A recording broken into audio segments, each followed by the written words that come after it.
పరుగులెత్తడం ఎందుకు? పరుగులెత్తండి ముందుకు. పూర్తి వివరాలకు చదవండి రేపటి సాక్షి దినపత్రిక. తెలంగాణ పీసీసీ చీఫ్ వ్యవహారం ఎట్టకేలకు పరిష్కారమైంది.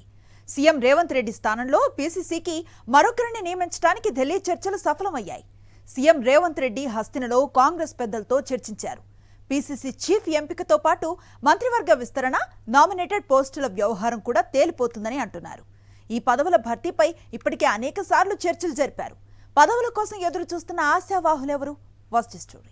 తెలంగాణ కాంగ్రెస్ అధ్యక్షుడి ఎంపిక, మంత్రివర్గ విస్తరణ అంశాలు తెలుగు డైలీ సీరియల్లా సాగుతున్నాయి. పీసీసీ చీఫ్ పదవికి కొత్త నేతను నియమించడం, మంత్రివర్గంలో మరికొంతమందికి ఛాన్స్ ఇవ్వడంపై పార్టీలోని ముఖ్య నేతల మధ్య భేదాభిప్రాయాలు కొట్టొచ్చినట్లు కనిపిస్తున్నాయి. దీంతో ఈ విషయాలపై పార్టీ హైకమాండ్ ఏ నిర్ణయం తీసుకోలేక వాయిదాల మీద వాయిదాలు వేస్తూ వస్తోంది. త్వరలో లోకల్ బాడీ ఎన్నికలు ఉన్నందున రేవంత్ రెడ్డి స్థానంలో పార్టీ వ్యవహారాలు పూర్తి స్థాయిలో చూసుకునేందుకు మరో నేతను నియమించాలని నిర్ణయించింది. దీంతో సీఎం రేవంత్ రెడ్డితో పాటు డిప్యూటీ సీఎం బట్టి విక్రమార్క, మంత్రి ఉత్తమ్ కుమార్ రెడ్డిలు ఢిల్లీ వెళ్లారు. అటు సీఎంగా, ఇటు పీసీసీ చీఫ్గా రేవంత్ రెడ్డి 2 పదవులను నిర్వహిస్తున్నారు. వాస్తవానికి పీసీసీ చీఫ్గా ఆయన పదవీకాలం ముగిసి 2 నెలలైంది. పాలనపై పూర్తి స్థాయిలో దృష్టి పెట్టేందుకు త్వరగా పీసీసీ చీఫ్గా మరో నేతను నియమించాలని రేవంత్ కోరుతున్నారు. పీసీసీ చీఫ్గా సామాజిక సమీకరణాలను దృష్టిలో పెట్టుకుని కాంగ్రెస్ అధిష్టానం పలువురి పేర్లను పరిశీలిస్తోంది.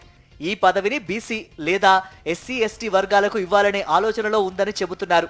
బీసీ సామాజిక వర్గం నుంచి ప్రచార committee chairman Madhu Yaskhi Goud, MLC Mahesh Kumar Goud తీవ్రంగా పోటీ పడుతున్నారు. లంబాడా సామాజిక వర్గానికి రాష్ట్ర కేబినెట్లో అవకాశం దక్కలేదు కాబట్టి పీసీసీ చీఫ్ పదవి తనకు ఇవ్వాలని బలరాం నాయక్ కోరుతున్నారు. ఎస్సీ వర్గాల నుంచి సంపత్ కుమార్, విప్ అడ్లూరి లక్ష్మణ్ కుమార్లు ఆశిస్తున్నారు. ఇక మరో మంత్రి శ్రీధర్ బాబు కూడా పీసీసీ రేస్లోకి వచ్చారు. పీసీసీ చీఫ్ కు మంత్రివర్గ విస్తరణకు లింక్ ఉండడంతో ఏకాభిప్రాయం కుదరక 2 ఆలస్యం అవుతున్నాయి. మంత్రివర్గంలో ఖాళీగా ఉన్న 6 పదవుల కోసం డజను మంది పోటీ పడుతున్నారు. అయితే 6 4 మంత్రి పదవులు మాత్రమే భర్తీ చేయాలని అధిష్టానం భావిస్తోంది.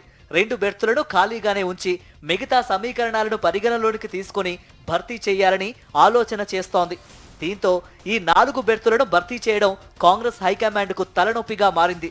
మంత్రి పదవి కోసం ప్రభుత్వ విప్లు బీర్ల ఐలయ్య, ఆది శ్రీనివాసులతో పాటు ఎమ్మెల్యేలు కోమటిరెడ్డి రాజగోపాల్ రెడ్డి, దానం నాగేందర్, గడ్డం వివేక్, ప్రేమ్ సాగర్ రావు, సుదర్శన్ రెడ్డి, మదన్ మోహన్ రావు, శ్రీహరి ముదిరాజ్, నీలం మధు ముదిరాజ్, మల్రెడ్డి రంగారెడ్డి, టి రామ్మోహన్ రెడ్డి ప్రయత్నిస్తున్నారు.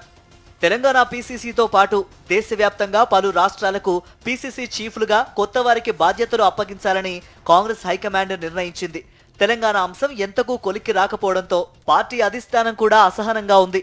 రాష్ట్ర పార్టీలోని ముఖ్య నేతల మధ్య ఏకాభిప్రాయం రాకపోవడంతో పీసీసీ చీఫ్ ఎంపిక వాయిదా పడుతూ వస్తోంది. ఈసారి ఎలాగైనా పీసీసీ అంశాన్ని తేల్చేయాలని పార్టీ హైకమాండ్ భావిస్తోంది.